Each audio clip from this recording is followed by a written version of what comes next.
The Zalther Council chamber fell silent as the holographic display flickered to life. 7 alien species, each representing billions of souls across the Andromeda spiral, stared at the impossible readings before them. "This cannot be accurate," hissed Ambassador Kreth, his serpentine body coiling in agitation. No vessel that size could remain undetected for 3 cycles. Commander Nancy Chen stood motionless in the observation deck of the UHSF Prometheus, her fingers dancing across the tactical console.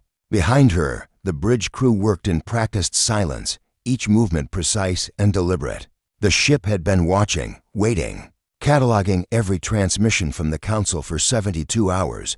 "They still don't see us," Parker Morrison muttered from the weapons station, his voice barely above a whisper. The young tactical officer had been monitoring the alien fleet's sensor sweeps, watching their primitive detection grids pass harmlessly over the Prometheus's adaptive hull. Nancy allowed herself a thin smile. "They're not looking for us, Parker. They're looking for what they think we are."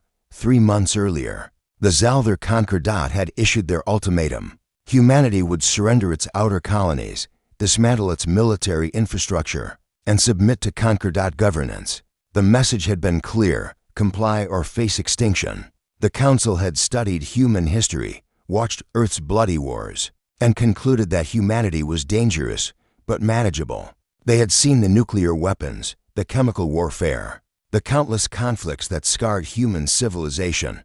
What they hadn't seen was what came after. "Ma'am, the Council is voting," reported Lieutenant Shen from Communications. "They're authorizing the cleansing fleet to proceed to Earth."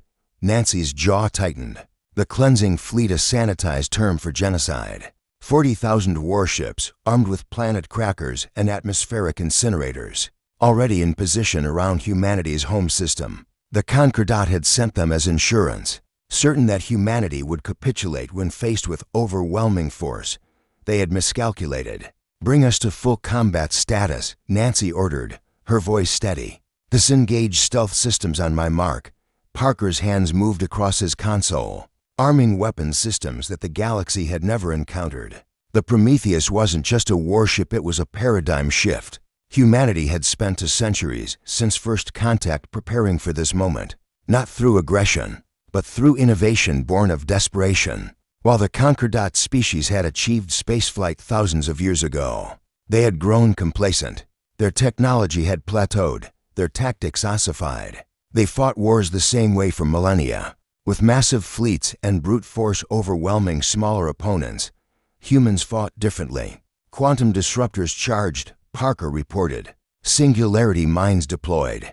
Nanite swarms ready for dispersal."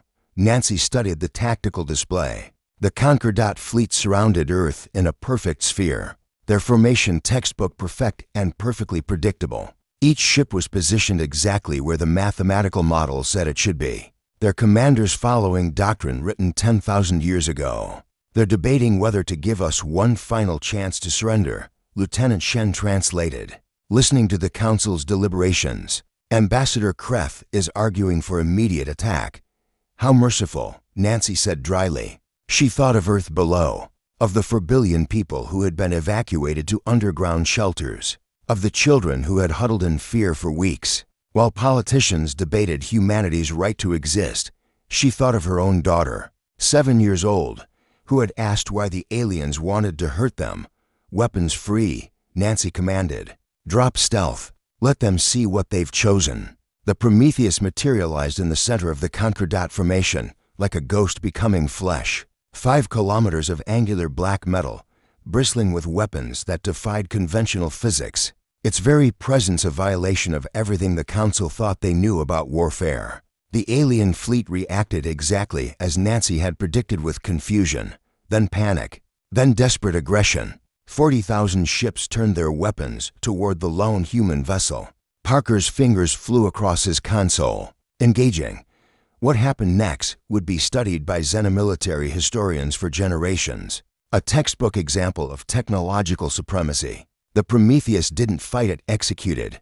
Quantum disruptors tore holes in spacetime, causing entire wings of Concordat ships to collapse into non-existence. Singularity mines created microscopic black holes that consumed vessels whole. Nanite swarms, each particle smaller than an atom, infiltrated alien ships through their own life support systems, disassembling them from within. But the true horror was the precision. Nancy had ordered minimal casualties. The Prometheus didn't destroy ships, it disabled them. Weapons systems melted, engines went dark, life support remained functional. In 17 minutes, 40,000 warships became 40,000 lifeboats, their crews alive but utterly helpless. In the council chamber, 7 ambassadors watched their invincible armada fall silent. "Open a channel," Nancy ordered. "All frequencies." Her image appeared before the council, before every disabled ship, before every planet in the Concordat. "I am Commander Nancy Chen of the United Human Space Force," she began, her voice calm but carrying the weight of total victory. "For 3 months, you have threatened my species with extinction. You called us primitive, violent, unworthy of sovereignty." She leaned forward, her eyes hard. "You were right about one thing: we are violent. We spent 10,000 years perfecting the art of killing each other. But you made one critical error. You assumed that made us weak." Parker pulled up holographic displays showing Prometheus's capabilities, each weapon system more advanced than anything the Concordat possessed. "Humanity spent centuries preparing for this moment," Nancy continued. "While you rested on ancient laurels, we evolved. We innovated. We turned our capacity for violence into a science you cannot comprehend." She paused, letting her words sink in. "Your fleets are disabled, not destroyed. Your crews are alive. This is your only warning. Withdraw from human space. Recognize our sovereignty. Or the next time we meet, we won't be so merciful." The transmission ended. In the silence that followed, the Concordat Council faced a truth they had refused to see. Humanity hadn't just built weapons, they had weaponized progress itself. Ambassador Kreth's voice trembled as he spoke. "Recall all forces. Immediately, the galaxy had chosen annihilation. Humanity had chosen to teach them a different lesson, one delivered with overwhelming force and terrifying restraint." The Prometheus recloaked, vanishing as silently as it had appeared, leaving behind a fleet of witnesses to humanity's new position in the cosmic order. Parker exhaled slowly. "Think they learned their lesson, Commander?" Nancy watched Earth rotate peacefully below. "They will. And if they don't, we have 73 more ships just like this one." The age of human deference had ended. The galaxy would adapt, or it would fall. The end.